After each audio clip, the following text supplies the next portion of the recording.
Assalamualaikum warahmatullahi wabarakatuh. Perkenalkan, nama saya Raflian Nugrawidias dari Prodi Keperawatan, NPM 222010115. Saya di sini akan menjelaskan tentang sel eukariotik.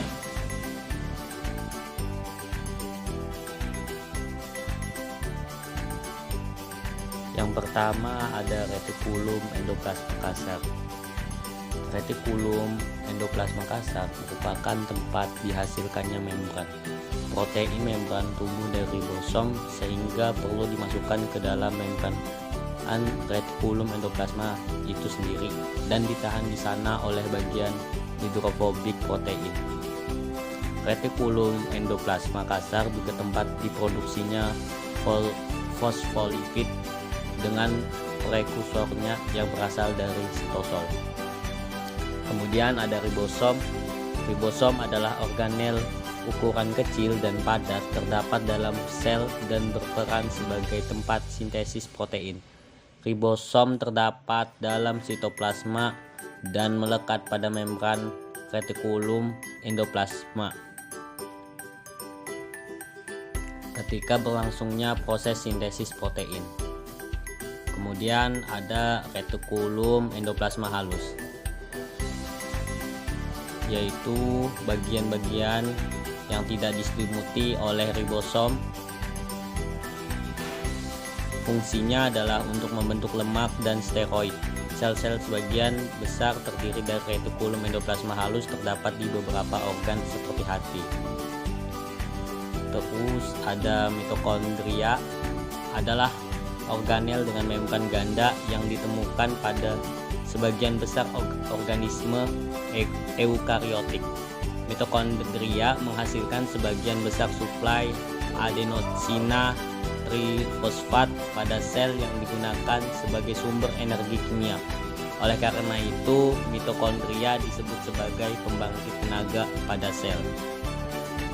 Kemudian ada nukleoplasma. Nukleoplasma adalah cairan kental di dalam inti sel atau yang mengandung banyak protein dan lainnya seperti mineral, DNA, dan RNA. Selain berfungsi sebagai tempat untuk mengolah berbagai enzim, bagian yang disebut dengan kariplasma ini juga berperan dalam membantu menjaga bentuk dan struktur inti sel. Kemudian ada nukleus atau inti sel, adalah organel sel yang berfungsi mengatur seluruh kegiatan sel. Nukleus merupakan sel terbesar yang mengandung informasi genetik berupa DNA dan berbentuk bulat hingga oval, bergantung jenis selnya. Kemudian ada membran sel, membran inti. Membran inti adalah selaput pembungkus nukleus yang melapisi inti sel. Bagian sel ini memiliki fungsi sebagai pelindung serta pemisah dari organel lainnya. Membran inti memiliki pori-pori yang berfungsi sebagai tempat keluar masuknya molekul. Kemudian ada aparatus Golgi. Aparatus Golgi atau disebut dengan badan Golgi adalah organel yang dikaitkan dengan fungsi ekskresi sel, dan struktur ini dapat dilihat dengan menggunakan mikroskop cahaya biasa. Organel ini terdapat hampir di semua sel eukariotik dan banyak dijumpai pada organ tubuh yang melaksanakan fungsi ekskresi, misalnya ginjal. Kemudian ada sentriol. Sentriol adalah struktur berbentuk tabung yang terdapat dalam kebanyakan sel eukariota. Sentriol terlibat dalam pembelahan sel serta pembentukan silia dan flagella. Sentriol tidak ditemukan pada tumbuhan berpembuluh maupun kebanyakan fungi. Kemudian ada lisosom. Lisosom adalah organ di dalam sel berfungsi mencerna senyawa seperti karbohidrat dan protein. Untuk menjalankan fungsi tersebut, lisosom membutuhkan enzim tertentu. Jika lisosom kekurangan enzim, maka senyawa dalam tubuh dapat menumpuk dan menjadi racun. Kemudian ada sitoplasma. Sitoplasma merupakan cairan di dalam sel yang mengelilingi nukleus dan menjadi tempat untuk organel sel menjalankan fungsinya. Organel yang dimaksud meliputi mitokondria, lisosom, ribosom, retikulum endoplasma, dan aparatus Golgi.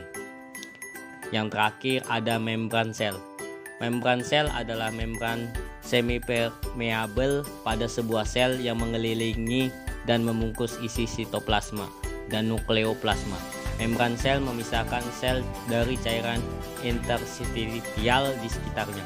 Pembentukan membran sel dilakukan dengan bahan dasar berupa lipoprotein yang dibentuk oleh lemak dan protein.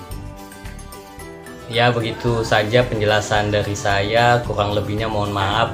Sekian, wassalamualaikum warahmatullahi wabarakatuh.